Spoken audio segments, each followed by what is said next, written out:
So to piggyback off one of my own videos, I was also going to say, like, one of the other things that is about paying attention to someone's language and the words that they use is what I've come to realize as well is that when you are having a communication with an individual, there are some people who are like open, perceptive, able to follow, and there's a lot of people who are just like everything is open ended, right? Open ended. I don't really know how to describe it, but I'm gonna go off of that conversation about the vehicle situation, right? So like the three options are: I drive in my hot vehicle, I drive with another person that I did not make the plans with, right? So like inconvenience all brand new, you know, person that doesn't even know what's going on. And the other one was drive with the person that I was going to drive with and be stuck in the house, be idle until I get to the event, be idle until I come back, right? Those are my options. I went with option C, which is my hot ass car. A little heat ain't never killed nobody. Again, I'm not upset, right? I'm not upset that those are my options because I'm gonna do what I gotta do. What I get upset about is the other person treating it like I'm biting the hand that feeds me. That's what I get upset about because I don't understand. Like, you have the option to help, but you're choosing not to. Now, and this is what I mean by open ended, right? Because you could have given me a reason as to why I cannot have your vehicle. Again, it is your vehicle. You can do whatever you want with it. I am not upset that you're not allowing me to drive your vehicle. And I also want to preface this by saying that I have driven this person's vehicle before. We actually went on a long road trip and I crossed from one state to another state with it, and then they continued on. So maybe it's that I would be driving by myself. I'm not sure. It doesn't really matter. It is their vehicle. They are within their right to not lend it to me. That's not the problem, right?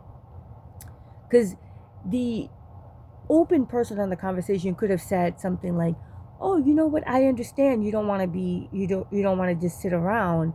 I would lend you my car, but I'm actually going to be doing such and such with it, so I also need to be mobile." Right? Because this person is not going to be mobile. From my understanding, they are going there, they are going to be helping with the event, which means like putting it together. So there's going to be more than one person there. There will be more than one vehicle available for whatever it is that they might need. Again, just because I can come up with ideas doesn't mean other people can, and they don't have to. But that's the thing, is there are people available in this world that you can have a relationship with that give you the courtesy of explaining why they are unable to help you, right? It's not pivoting the accountability to somebody else. It's not accountable. They're not accountable. But it's not like saying, well, somebody else can do it. It's not saying that, well, it's you take what I'm going to give you or you get nothing. There are people who do that, right?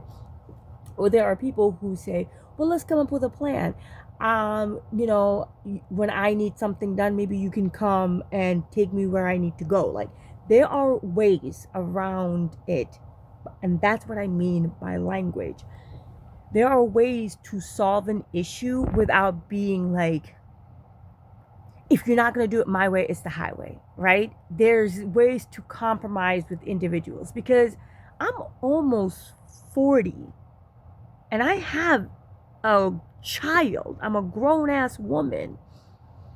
I'm not going to sit in a house all day because I don't have a vehicle to move around, right? It doesn't make any sense to me. It doesn't make any sense to me. And you have no reason not to trust me with your vehicle. I'm not like, oh, I'm sober, so I don't drink.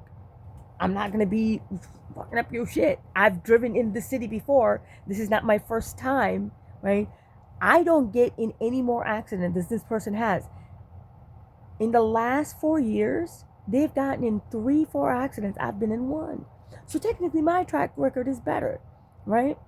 So this is what I mean by like the pattern doesn't make sense for the reaction, which this is why I'm like, okay, so what are you setting me up for? Why I gotta be in the house? Like, what are you, Mother Gothel? What's going on?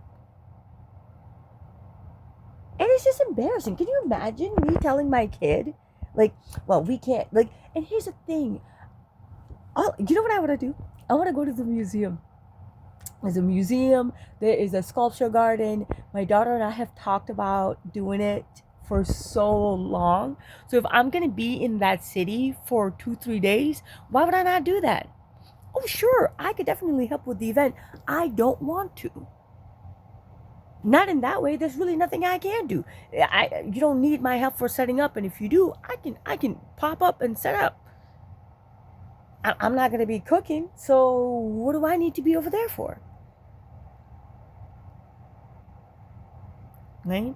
And my job as a parent is to show my daughter the world, and the world does not include me staying in an aunt's house for 2 days until we got to go to the event. That don't make no sense. That don't make no sense to me, right? And if that conversation was set up with me, they would, like, I would have came up with 3, 4 solutions, and none of them would have been an ultimatum of you ride with me or you ride with somebody else the next day. And yes, you indeed, because I said that is the fear. That is the fear, is that I will be idle for hours on end. I stated my claim. No, I did not implicitly say I want to use your vehicle, but basically that's where I was leading to. I led the horse to water. The horse did not want to drink. I'm not going to force the horse to drink water. You know what I mean? Let me go get my donkey. My donkey is just fine. I love my donkey.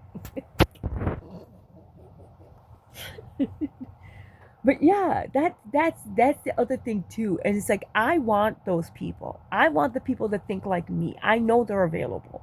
Okay? And I cannot keep my frequency and energy stuck with people who have lack mindset.